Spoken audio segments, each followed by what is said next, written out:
Hello mga ka-dreamers, hello mga first-time home buyer, lalo na po sa mga kababayan natin na OFW na nagbabalak po na mag-avail ng housing loan through Pag-ibig Financing. So, ang i-discuss po natin dito is lalo na for OFW, ano po ba ang maganda na i-avail na house and lot kung ikaw ay isang OFW?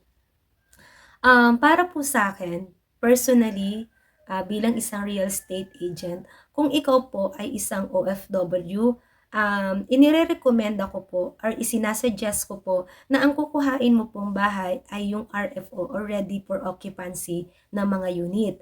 Bakit po? Kasi wag po nating kakalimutan na ang mga OFW po is contractual po.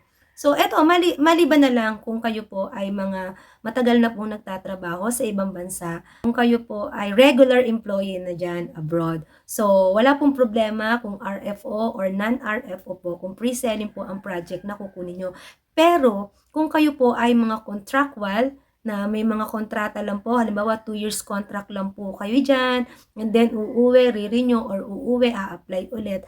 I suggest po talaga mga kababayan kong OFW na ang kunin niyo po ay yung mga ready for occupancy na unit. So, bakit po? Kasi nga po, dahil nga po kayo ay may kontrata lang, may kumbaga may kontrata lang po kayo, kunwari ay 2 years lang po kayo. So, kung kukuha po kayo ng pre-selling, kapag po pre-selling, usually 18 to 24 months po yung equity. So, alam naman po natin na ipaprocess lang po ang Pag-ibig Housing Loan kapag po fully paid na po yung equity, kapag po tapos na yung equity term. So, kahit po sabihin na natin na pinaid nyo po agad yung equity nyo, hindi nyo na po pinaabot ng 18 months or 24 months, it doesn't mean po na ipaprocess na rin po yung housing loan nyo. Kasi nga po, ito ay pre-selling, so most probably, hindi pa po ready yung inyo pong bahay.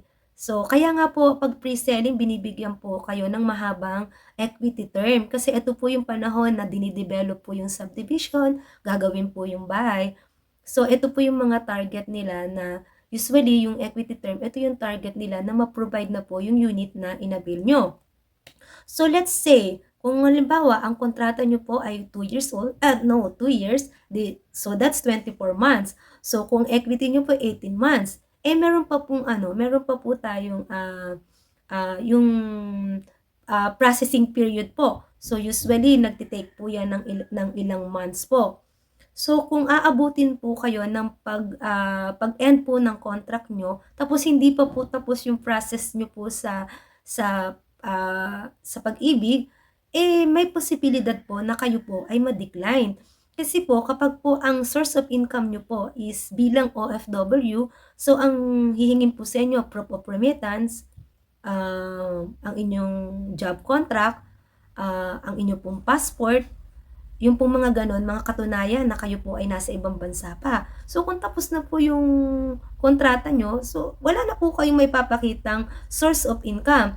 O maliban na lang kung noong nag-avail po kayo ng unit, nagpa-reserve po kayo ng unit is nasa bilang OFW po kayo, tapos umuwi po kayo, natapos po yung kontrata nyo, umuwi po kayo ng Pilipinas at maghahanap po kayo maghanap po kayo ng trabaho po dito sa Pilipinas. So, kumbaga parang from OFW to locally employed na po kayo. Yun po pwede. Pero kung kayo po ay OFW pa rin, so tapos na po ang kontrata nyo, possibly po talaga na ma-decline po kayo. So, in short po talaga, mas maganda po kung ang kukunin nyo pong unit, kung kayo po ay OFW, ay yung mga ready for occupancy na unit, mga nakatayo na bahay na kapag ka nabayaran nyo na po yung equity is maaari na rin po siyang i-process, or kung hindi man is mas mabilis po na maipaprocess at ma-approve na po yung housing loan nyo habang kayo po ay nasa ibang bansa pa, nagwo-work pa po as OFW. So, yun nga, tulad nga po ng sinabi ko, kung OFW naman po kayo at kayo naman po ipabalik-balik dyan, halimbawa kung kayo naman po ay mga seaman at nare-renew naman po lagi ang inyong mga kontrata, or kung I mean kapagka na-end contract po kayo is nag-o-auto renew naman po yung kontrata niyo. So, wala pong problem kung RFO or non-RFO or pre-selling po yung project na kukunin niyo.